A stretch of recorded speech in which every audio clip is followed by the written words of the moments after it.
Bonjour, bienvenue sur les Pas du Shiatsu, podcast francophone ouvert à tous les styles et toutes les écoles. Je m'appelle François-Olivier Louaille et je suis shiatsushi. Dans la rencontre que j'avais faite avec Lorient, j'ai rencontré un monde qui était un monde pertinent, qui était un monde cohérent, qui était un monde rationnel, mais qui avait une efficacité, une rationalité qui était complémentaire avec le nôtre. Que dans cette dimension-là, nous avions un vide et un manque énorme. Et je me suis dit qu'il fallait remplir ce vide. Vous avez sans doute reconnu la voix de Michel Odoul, pionnier et passeur du shiatsu en France. Nous sommes ensemble pour 2 épisodes enregistrés à l'Institut français de shiatsu où il nous accueille. La facilité serait de dire qu'on ne vous présente plus Michel Odoul, mais je ne céderai pas à cette facilité. Votre nom, votre visage et vos thèses sont connus au-delà du cercle des initiés du shiatsu et nous renvoient aux racines de la discipline en France. Enseignant de shiatsu depuis les années 80 à Paris, vous y avez fondé l'Institut français de shiatsu, où vous m'accueillez ce matin, un endroit très inspirant, très impressionnant. Vous êtes auteur de nombreux ouvrages, dont quelques best-sellers autour de la pratique du shiatsu, ce qui vous donne une place particulière dans le paysage. Surtout, votre pratique et votre expérience vous ont amené à développer une branche qui vous est propre, la psycho-énergétique, donc nous ne manquerons pas de sujets de conversation. Bonjour Michel Odoul. François-Olivier, bonjour. Écoutez, merci de me faire ce plaisir de me tendre le micro. Vous allez voir que je suis quelqu'un qui est assez bavard et qui adore parler de cette pratique qui effectivement a emporté ma vie, qui s'appelle le shiatsu. Au tout début de votre long voyage, dans quelles conditions vous découvrez le shiatsu ? Qui vous étiez à ce moment-là et qu'est-ce qui fait que vous avez été entraîné comme ça dans cette spirale ? Quand ? Comment, qu'est-ce qui m'a amené à ça ? C'est toute une histoire, c'est tout un parcours. Je suis quelqu'un qui est issu du monde de la société civile classique. Donc je suis un ancien subdeco, j'étais cadre supérieur. Et je vivais comme la plupart des cadres supérieurs, une vie un petit peu de fou. Et un jour, un ami me dit « Mais si tu veux te détendre et te stresser et en même temps te redonner de l'énergie, moi j'ai rencontré une pratique qui est absolument fabuleuse pour ça, et qui t'apportera énormément dans tout point de vue d'ailleurs, qui s'appelle l'aïkido. Aïkido, qui est un art martial japonais particulier, dans lequel les idées fondamentales de la pratique sont qu'on ne s'oppose pas à ce qui se présente, mais au contraire on l'accepte intégralement pour en faire quelque chose. Et moi, en tant que partie prenante du monde de l'entreprise, moi j'ai entendu cette phrase à travers les besoins qui étaient ceux que l'on rencontre dans le monde de l'entreprise, qui peuvent être les situations de tension, de conflit ou de compétition qui peuvent exister. Et donc j'ai décidé d'aller effectivement voir ce que c'était qu'un cours d'aïkido.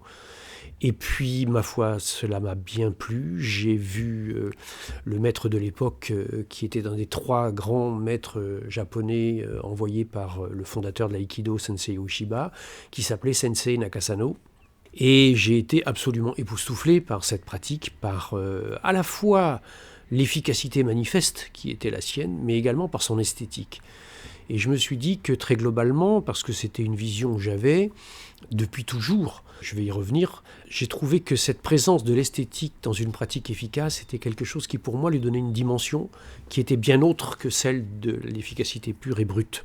Parce qu'il faut savoir que je suis un enfant de la campagne, ou plus précisément je suis le fils d'un garde forestier, et j'ai donc grandi dans les bois, et j'ai toujours vu que la réalité et la manifestation de la nature, elle était efficace et elle était puissante. Une racine d'arbre peut bouger un mur, mais qu'en même temps elle était belle et elle était esthétique. Et que sans doute, à l'efficacité, l'esthétique apportait quelque chose qui était une noblesse et une grandeur que peut-être la force brute n'avait pas.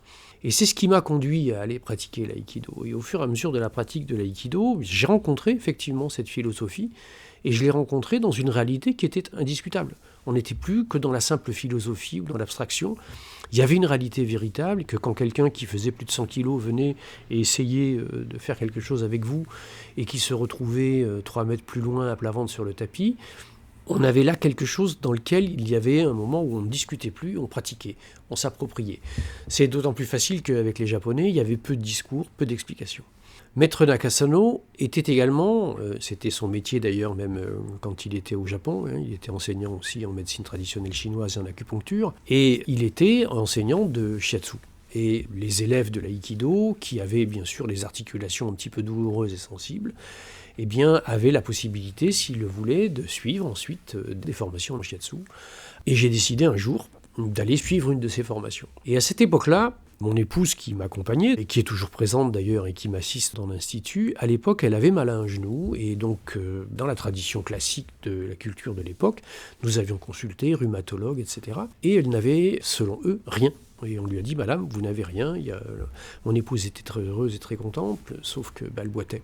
On arrive au cours de shiatsu, le maître la voit arriver comme ça, il lui demande ce qu'elle a, il lui explique, il lui dit écoutez très bien, allongez-vous là, il l'a fait allonger sur un futon qui était là, il prend sa jambe, il ne s'est pas occupé de son genou, il a pris sa cheville, il a appuyé à un certain point, mon épouse a poussé un cri de douleur, elle s'est relevée, elle n'a plus jamais eu mal au genou. Et là nous avons rencontré un paradigme ou une vision du monde qui apportait des réponses là où la nôtre ne l'apportait pas. Et ça a été la bascule. À partir de ce moment-là, on s'est dit il y a quelque chose d'intéressant à aller investiguer dans cette direction-là. Et donc, je me suis formé de façon plus intensive. Et puis ensuite, j'ai commencé à pratiquer moi-même en individuel, en cabinet. Et puis enfin, j'ai fini par décider de faire des formations. Et j'ai commencé mes premières formations en 86. Votre formateur, donc, c'est ce maître... Oui, mon formateur de départ a été maître Nakasado. Malheureusement, je n'ai pas pu le voir suffisamment. J'ai pas pu les suivre suffisamment, même si je n'ai pas eu de carence par rapport à ça, puisqu'ensuite ce sont ses assistants, dont notamment Philippe Ronce et Pierre Molinari, qui ont continué et qui m'ont apporté l'essentiel de ce qu'était la formation. Parce que Maître Nakasano a dû quitter la France. À l'époque, il a eu quelques soucis avec l'ordre des médecins. Il avait trop de bons résultats, sans doute. Il devait faire de l'ombre à quelqu'un, je ne sais pas. C'est ce qu'il a décidé, en tout cas, à partir aux États-Unis, et aller s'installer dans la région de Santa Fe. Mais il avait quand même une équipe d'assistants, de personnes d'un excellent niveau, que ce soit en Aikido d'ailleurs comme en Shiatsu, avec lesquels j'ai pu parfaire la formation de départ, qui était celle pour laquelle il avait semé les graines essentielles, avec sa vision qui était une vision très particulière. Il avait une espèce d'idée de fond qui était de dire « si vous touchez au global, vous toucherez toujours au local. Si vous ne touchez qu'au local, vous ne toucherez jamais au global. » Et cette idée de fond, elle était dans l'idée de dire qu'avant d'aller spécifiquement vouloir traiter quelque déséquilibre quel qu'il soit, il était fondamental et essentiel de rétablir le terrain. Et qu'une graine était à même de germer si le terrain était redevenu fertile.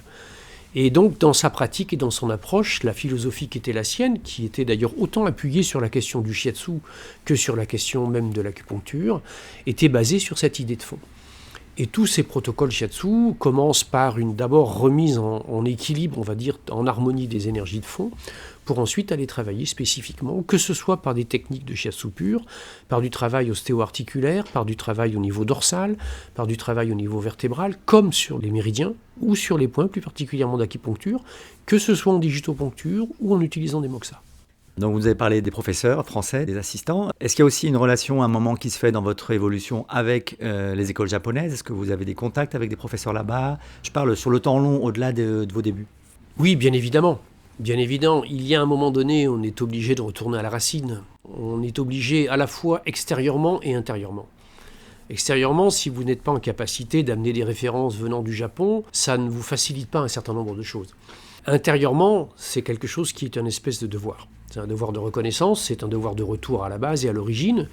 Absolument pas dans l'idée d'aller vouloir singer ou etc. Je suis le premier à dire qu'un praticien shiatsu, a priori, n'a peut-être pas obligatoirement besoin de mettre un kimono. D'ailleurs, quand vous regardez les enseignants japonais, il n'y en a pas un qui porte un kimono. Ils les portent quand ils sont en consultation ou qu'ils reçoivent des personnes, mais lorsqu'ils sont dans les formations, ils sont en survêtement, comme je l'ai vu avec le petit-fils Masunaga, ou ils sont en jean avec une chemise, comme je l'ai vu avec les représentants de l'école Namikoshi, etc. Et donc j'ai des contacts effectivement avec le Japon, nous avons été très très bien accueillis là-bas, et j'ai même eu la chance, si on va appeler ça comme ça, ou en tout cas le retour de respect et d'honneur par rapport au travail qui est fait et ce que l'on a partagé avec eux, qui m'a été rendu par le fait qu'ils sont venus même dans mon école, alors que ce sont des styles différents. Le style Nakasano est un style qui est un style propre, qui est différent du style Namikoshi, qui ne revendique aucun lien avec l'énergétique, ou qui est différent du style Masunaga et du Yokai. Et il n'en demeure pas moins qu'ils ont eu un grand bonheur et un grand plaisir à venir chez nous, et que nous avons eu un grand plaisir, un grand bonheur à aller chez eux et à partager dans un respect mutuel qui continue d'ailleurs. Nous avons en permanence des échanges avec eux, nous avons en permanence des élèves qui vont là-bas, et chaque fois que nous le pouvons, et bien évidemment, nous les invitons à revenir.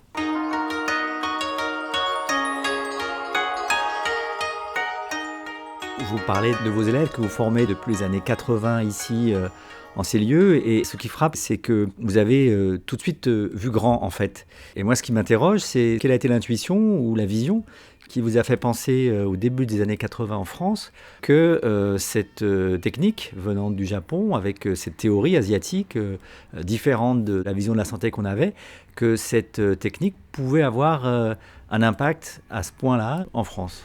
Oui, alors je pense que fondamentalement, évidemment que mes formations de base et le métier qui était le mien, qui appartenait au monde de l'entreprise, a sans doute été, si ce n'est déterminant, en tout cas important. Dans le monde de l'entreprise, quand vous décidez de mettre un projet en place, vous décidez de vous en donner les moyens, et pas l'inverse. Vous n'attendez pas que les moyens arrivent avant de commencer quelque chose. Et par conséquent, le jour où moi j'ai décidé de commencer à faire les formations, je n'avais pas les moyens de les faire. J'ai décidé de les faire et je m'en suis donné les moyens. C'est-à-dire que j'ai fait tout ce qu'il fallait. Comme le font d'ailleurs encore aujourd'hui beaucoup de praticiens qui s'installent et qui ont un petit boulot sur le côté au début pour arriver à arrondir les fins de mois et faire que le travail puisse se faire. La deuxième des choses fondamentales, c'est que dans la rencontre que j'avais faite avec Lorient, et notamment avec l'anecdote que j'évoquais avec mon épouse, j'ai rencontré un monde qui était un monde pertinent, qui était un monde cohérent, qui était un monde rationnel, mais qui avait une efficacité, une rationalité qui était complémentaire avec le nôtre. Que dans cette dimension-là, dans notre société et notre culture, nous avions un vide et un manque énorme. Et je me suis dit qu'il fallait remplir ce vide. Ce vide, il est à deux niveaux. Il est à un premier niveau qui est d'abord celui de la considération de ce qu'on va appeler le patient ou le receveur. Dans notre culture médicale, le patient est un symptôme. Dans la culture orientale, le patient est un individu. On le prend dans sa complétude, on le prend dans sa globalité, et on prend en compte toutes les conditions qui sont celles qui ont pu conduire au déséquilibre. Et on ne génère pas quelque chose qui est destiné à s'opposer à ce que ce déséquilibre exprime. Et moi, j'y voyais là une chose absolument fondamentale à amener dans la culture occidentale. Ça n'a pas été quelque chose de simple, évidemment. Et là, j'ai mis en place toute mon énergie à deux niveaux. Un, une énergie communicante, qui était que je n'avais aucun souci pour aller frapper à des portes, rencontrer des gens, bouger des choses, etc. Et ce qui n'a pas été simple, parce que shiatsu, dans les années 80, c'était quand même pas très connu. C'était un terme qui était certes exotique, mais un petit peu bizarroïde. Et il fallait amener, bien sûr, cet argument permanent du fait que c'était intégré au ministère de la Santé au Japon, que c'était une pratique, donc, qui était une pratique de soins qui était reconnue à tout point de vue, etc., etc. Et ensuite, il fallait aller au-delà de cela, c'est-à-dire intégrer l'idée qu'on puisse amener un soin qui puisse être pertinent, dans lequel le patient se sente entendu et écouté, on va revenir sur cette dimension-là, et qui en même temps ne soit pas pris en charge par la société. Et c'est vrai que nous sommes dans une culture qui est un petit peu une culture particulière, puisque on trouve tout à fait normal de payer plus de 100 € hors taxe de l'heure pour faire réviser sa voiture, et on a quelques difficultés à payer un petit peu moins pour s'occuper de soi-même et s'occuper de son corps.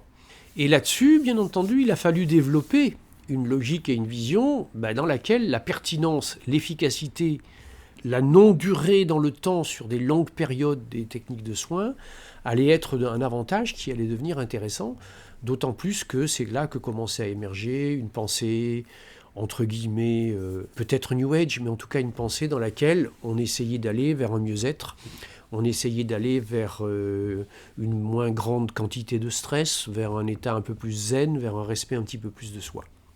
Ça passait par le fait qu'il fallait savoir présenter et développer la première partie d'une consultation, qui est une partie qui est fondamentale, qui est celle de la récolte des informations et de l'entretien, de ce qu'on va appeler l'anamnèse, si on veut parler compliqué, mais en fait de l'entretien avec le patient. C'est-à-dire de créer un espace dans lequel il se sent accueilli et il puisse parler d'autre chose que de la zone qui fait mal.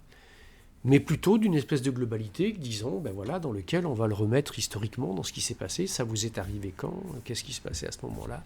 Comment s'est produit l'accident? Qu'est-ce que ça vous empêche et vous oblige de faire? C'est-à-dire tout un tas de petites données qui sont des données collatérales, qui semblent, si on est dans la vision à nouveau médicalo-mécaniste, complètement en dehors de la question, et qui au contraire sont peut-être tout ce qui ont été les ingrédients fondamentaux qui ont amené le jour 1 la personne à déraper sur une peau de banane ou sur une feuille mouillée parce qu'elle était stressée, qu'elle pensait à autre chose, qu'elle ne regardait pas où elle mettait les pieds.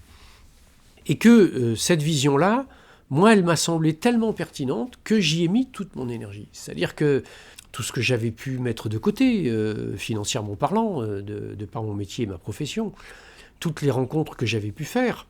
Et il m'a fallu un certain temps, bien sûr, parce qu'au début, comme tout le monde, les choses ne se font pas toutes seules. Ce sont des journées de vache maigre, ce sont des moments donnés où on attend que le téléphone sonne, ce sont des phases de doute, ce sont des phases de remise en question.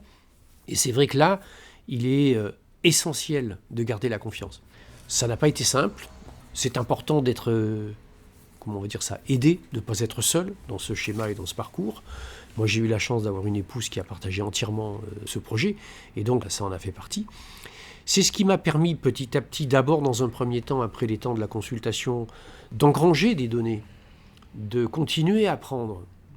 Sauf que là, j'apprenais de mes patients, des retours qui étaient les leurs, et qui m'ont conduit un jour à devoir écrire. Et c'est là que la bascule s'est faite.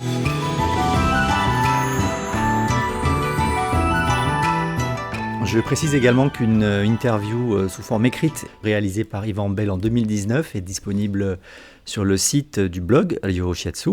Vous parlez de l'écriture, on y vient, notamment de cet ouvrage qui est derrière vous.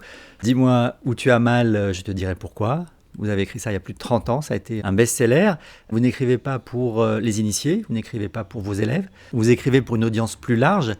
Vous sentez que la société est prête ou vous vous sentez vous-même prêt à aller vers une audience moins initiée précisément à ces concepts ? Alors sur la question de l'écriture, oui, bien sûr que les ouvrages les plus connus sont ceux qui ont été faits pour le grand public. Pour les initiés ou ceux qui connaissent le shiatsu ou qui veulent en connaître un peu plus, j'ai écrit un ouvrage assez pharaonique en 3 tomes qui s'appelle Shiatsu Fondamental, qui aborde les choses de façon plus profonde, plus technique, historique, théorique et même philosophique, c'est-à-dire le réancrage du shiatsu dans ses origines philosophiques et la pensée shinto, entre autres. Mais c'est vrai que l'idée de départ, ça a été d'abord d'écrire pour le tout public. Pourquoi ? C'est tout simplement parce que j'ai fait cela à la demande de mes patients. Parce qu'au fur et à mesure de mes consultations, derrière le best-seller qui s'appelle « Dis-moi où tu as mal, je te dirai pourquoi », quand je l'ai publié il y a 30 ans, il y avait déjà à peu près 6000 consultations derrière. Et qu'est-ce que j'avais constaté au cours de ces consultations ? Eh bien, j'avais constaté que une grande partie, pour ne pas dire quasiment tous les patients qui venaient pour un problème particulier, une douleur dans telle zone corporelle, etc., au cours de l'entretien, m'évoquaient des vécus dont la similarité m'a beaucoup troublé. Et donc j'ai fait des recherches, bien entendu, pour essayer de comprendre et de savoir s'il pouvait y avoir là-dedans une logique ou que c'était uniquement mon attention personnelle qui était portée que dans une direction et qui faisait que je ne captais que cette donnée-là.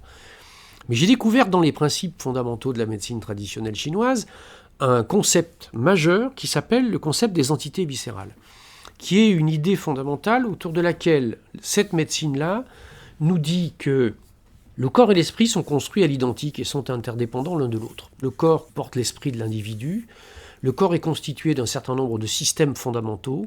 On va pouvoir en déduire que l'esprit est constitué d'un certain nombre de systèmes fondamentaux qui rentrent en résonance avec ces systèmes. Chaque système est constitué d'un certain nombre de parties qui s'appellent des organes. Et bien chaque système psychique va être constitué de parties qui va s'appuyer sur chacun de ces organes. Et cette théorie développe cette idée fondamentale qu'il y avait sans doute des liens extrêmement profonds et intriqués entre les vécus et les pans psychiques d'un individu et ses souffrances. J'ai continué ces recherches, ça m'a beaucoup parlé, et je me suis intéressé un petit peu plus loin au Wei Neqing notamment, le texte fondateur de la médecine traditionnelle chinoise, et j'y ai trouvé notamment des chapitres et des extraits où Taixi, le conseiller, explique à l'empereur jaune que ce qui est important dans le soin, c'est de d'abord traiter l'esprit, et que si cela est fait correctement, eh bien, il n'y aura peut-être plus besoin de traiter le corps. Et là, je me suis dit, oulala, ils sont allés très loin. J'ai essayé de mettre ça en pratique et je me suis rendu compte que pour un certain nombre de fois et de situations, ça fonctionnait. Et donc, je continuais à travailler dans ma pratique individuelle de cette façon-là. Mais j'avais de plus en plus de patients qui me disaient « Ah oui, mais voilà, vous savez, c'est intéressant ce que vous dites, si on avait su plus tôt, etc. Mais il n'y a pas de livre, il n'y a rien qui est écrit là-dessus, etc. » Et à force de m'entendre dire ça, il y a un moment donné où je me suis dit « Mais peut-être qu'il faut que tu le fasses. » J'ai eu un gros problème avec ça, parce que j'avais à l'intérieur de moi une espèce de philosophie ou de déontologie qui me disait « Attention, tu peux faire là quelque chose qui va devenir un espèce d'outil un peu bizarre qui va permettre simplement de dire si tu as mal là, c'est à cause de ça, c'est de ta faute, c'est ceci, c'est cela. » Et je ne voulais absolument pas un système de recettes et un système inducteur ou culpabilisant. Et donc j'ai mis à peu près 2 ans à travailler sur la façon d'écrire, sur la manière de présenter les choses, pour rendre le propos non culpabilisant, non systématique, c'est-à-dire qu'il n'y a aucune recette type en disant si tu as mal là, ça veut dire ça, etc., etc. En revanche, il y a des invitations, des pistes à la réflexion, des pistes à s'approprier le lien qui peut exister entre la douleur, la souffrance ou le traumatisme que l'on a eu, et peut-être certains types de vécus ou certaines tensions intérieures qui ont besoin de s'exprimer ainsi.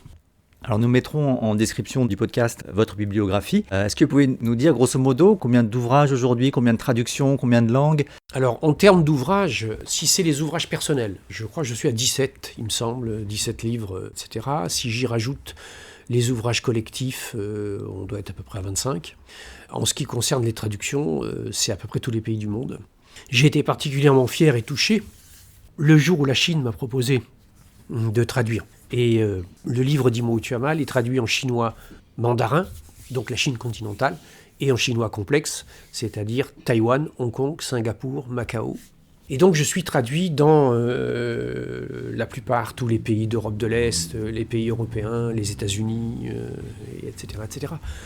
Et donc j'y ai vu quelque chose qui m'a beaucoup touché, parce que évidemment que c'est très flatteur et que ça fait très plaisir, ça c'est une évidence. Mais j'y ai vu surtout quelque chose qui m'a fait énormément de bien, c'est qu'il y avait sans doute une universalité du propos. Avec le succès de l'ouvrage vient une exposition médiatique auprès de médias grand public et pas seulement de supports pour initiés. Et là encore, c'est quand même un sacré défi parce que ce sont des lieux où l'expression est possible, mais il y a toujours un peu nécessité d'être simplifiée, parfois le risque d'être déformé. Est-ce que vous étiez préparé à ça et comment vous avez vécu, vous, cette exposition, sachant que je ne pense pas qu'un autre spécialiste en shiatsu en France a été aussi exposé que vous l'avez été. Ce que vous dites là est tout à fait exact, tout à fait vrai. C'est-à-dire que l'exposition, elle est même triple. Elle est dans les deux axes dans lesquels vous venez d'évoquer les choses, mais elle est dans un troisième axe aussi, c'est que c'était la grande époque de la chasse aux sorcières. Et que quand vous amenez des connaissances ou des éléments qui sont des éléments qui prennent en compte quelque chose qui s'appelle l'invisible, là vous êtes immédiatement, bien entendu, connoté et un peu suspect. Je me rappelle les premières émissions même de télévision que j'ai pu faire, il fallait absolument qu'il y ait un médecin présent sur le plateau. Et que donc, moi de mon point de vue, ça s'est passé très facilement parce que, en fait, si vous voulez, j'en avais rien à faire, très globalement. C'est-à-dire que je n'étais pas dans un propos qui était un propos dans lequel je tentais de justifier quelque chose ou justifier mon approche. J'étais purement et simplement dans l'exposition d'un constat que j'avais fait, d'un système qui existait, d'une connaissance dans laquelle je ne prétendais rien avoir inventé. Je prétendais juste avoir fait des synthèses particulières. Mais tout ce que je dis et tout ce que j'écris dans mes ouvrages était déjà présent dans la plupart des éléments qui étaient les éléments fondateurs de l'Extrême-Orient. Donc je n'avais pas de gloriole particulière ou je n'avais pas de tentation d'aller placer un ego quelque part. J'ai quasiment aucun de mes livres où il y a ma photo dessus, etc. C'est pas quelque chose qui m'intéresse. Ce qui m'intéressait en revanche, c'était d'amener un propos à un moment donné où eh bien, toute personne qui est en souffrance, je l'invitais juste à se poser la question de dire pourquoi est-ce que ça m'arrive. Voilà, qu'est-ce que ça signifie, qu'est-ce que ça veut dire. Et face à ça, si vous voulez, le monde journalistique, même le monde médical, est un peu désarmé. Il est habitué à de l'argumentation justifiante, il est habitué à de l'opposition. Et donc ça s'est toujours à 99,9% très bien passé, et sans aucun souci et sans aucun problème.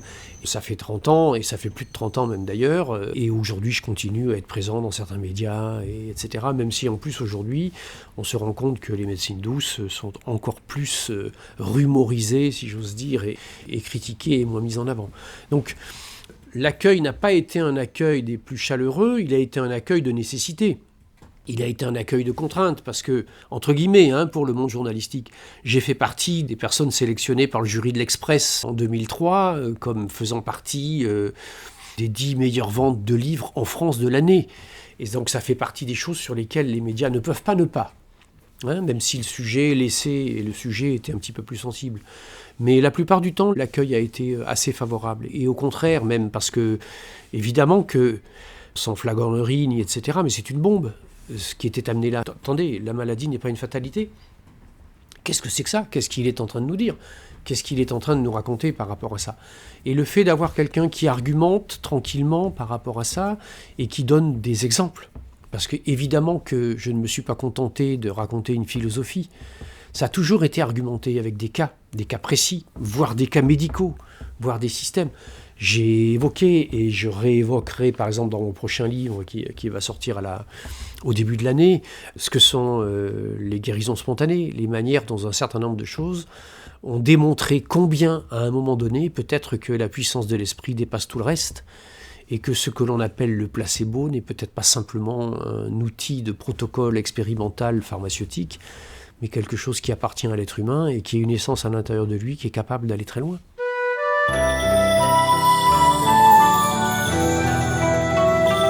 Je voulais avoir votre vision, aujourd'hui on est fin 2025, quel regard vous avez sur le shiatsu, son état de développement et surtout, à votre avis, quels sont les domaines où il gagnerait à progresser ou quels sont les champs d'exploration aujourd'hui qui vous paraissent prioritaires ?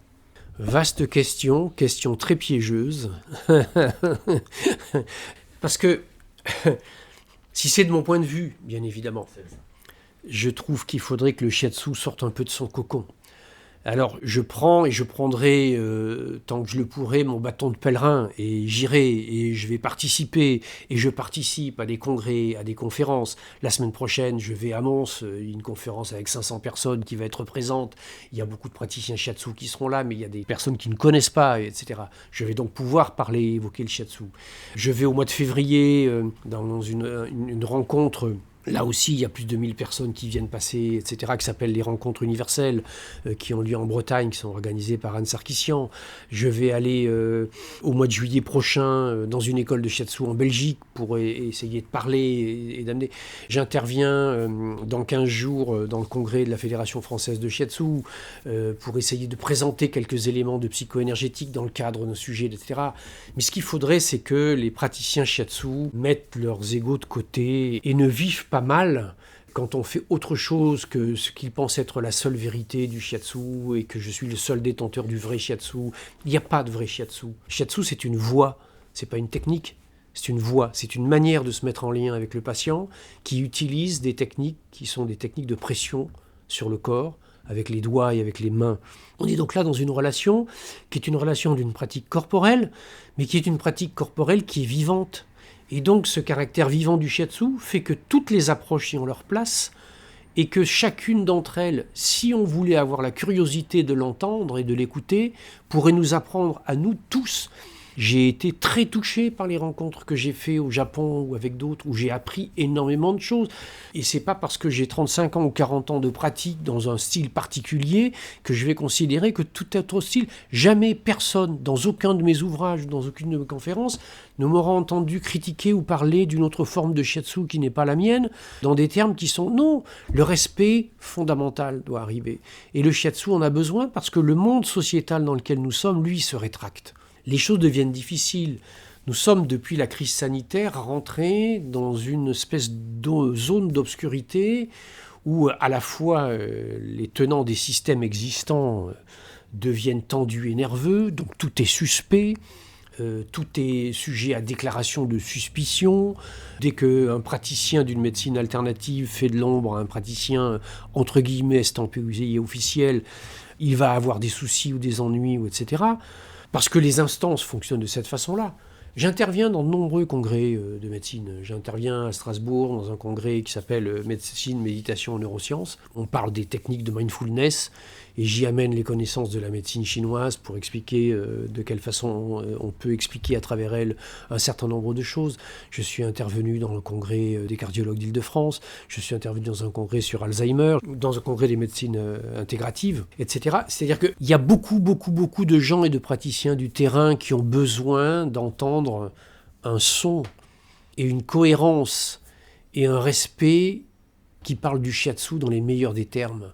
C'est ce qui va nous permettre de nous rencontrer, de nous intégrer. Le jour où il y a eu Octobre Rose en région Aquitaine, etc., il y avait une des praticiennes référencées de l'Institut qui était présente là-bas, mais c'était organisé par des gens qui appartenaient à la Fédération française de shiatsu et qui venaient d'horizons divers et variés. Mais c'est avec un grand plaisir, un grand honneur que je suis allé là-bas et que j'ai été très heureux de rencontrer tout le monde et d'y aller simplement. Et je ne me suis pas annoncé, j'ai rien dit à personne, je suis allé comme ça. J'ai eu le plaisir de rencontrer ces gens. Il y a besoin qu'on arrête cette pensée de village gaulois parce que le shiatsu, et je pense que c'est ça la vérité du geste, c'est le hara-gokoro de Namikoshi, c'est-à-dire cette espèce de notion que le geste, il est d'autant pertinent et puissant qu'il est porté par le cœur. Nous en restons là pour cette première partie d'entretien. Rendez-vous dès le prochain épisode qui sera consacré plus spécialement à la notion de psycho-énergétique portée depuis des années par Michel Odoul. Merci à vous, auditeurs, de votre intérêt et de votre fidélité. Cet épisode est à retrouver comme les précédents sur le site de Ryoho Shiatsu, mais aussi sur les principales plateformes Spotify, YouTube et les autres. Certaines de ces plateformes permettent également de commenter ou d'évaluer les podcasts. Ne vous en privez pas, exprimez-vous. Et si vous aimez notre travail, partagez-le et faites-le connaître. À bientôt.